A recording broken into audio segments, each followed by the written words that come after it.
We are back now with a Fox News alert, and we are expecting a press conference in the next few minutes on the deadly Amtrak train derailment in Philadelphia. These images from a helicopter over the Philly area, North Philly, where it happened last night at 9:25.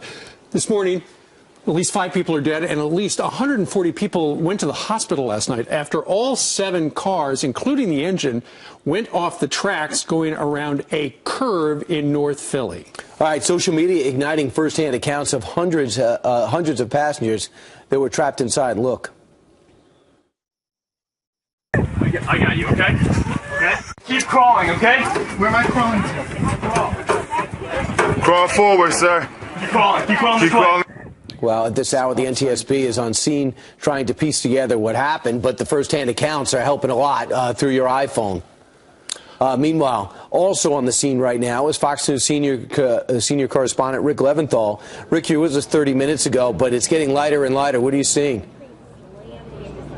Well, they pushed us back, Brian, Steve, and Elizabeth, from the scene, so we can't really show you live from this location what it looks like right now. Certainly, investigators have been there for hours throughout the night and are there this morning trying to piece things together and get through those cars and try to figure out what went wrong here. You mentioned the curve, and we're going to hear a lot about that curve because that's where this accident occurred, somewhere in that curve. It's described as a long curve, and we're told that the train was at or near full speed. So the question is whether it was going too fast to handle that stretch of track. As you mentioned, the train, 7 cars, including the engine, went off the tracks, and there were 238 people on board, along with 5 crew members.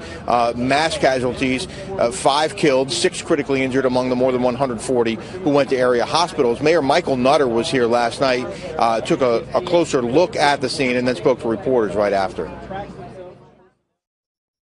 We have train cars that are completely overturned on their side, ripped apart. It is a devastating scene down there. We walked the entire length of the train area, and the engine completely separated from the rest of the train, and one of the cars is perpendicular to the rest of the cars. It's unbelievable. We heard from one of the passengers that the train decelerated like someone had slammed on a brake right before things started to shake, and then the car started tumbling off the tracks. As you mentioned, the NTSB has a GO team here that will begin this investigation. We can tell you that Amtrak has suspended service between Philadelphia and New York, and we're told that it will likely be suspended through at least the end of the week because of the conditions on the tracks. And if anyone is worried about a loved one or a friend who may have been on that train, there is an Amtrak hotline. It is 1-800-523-9101. Back to you guys. All right. Rick, in addition to, you're talking about perhaps the curve and speed, is there a possibility it could be operator error? I mean, the tracks could be in the wrong position, certainly. Wrong color lights, something like that? You know, we've seen that before, Steve. It certainly could have been someone operating the train that made a mistake or fell asleep. We've seen that as well, but we don't know. And that's obviously will be a key focus of the NTSB.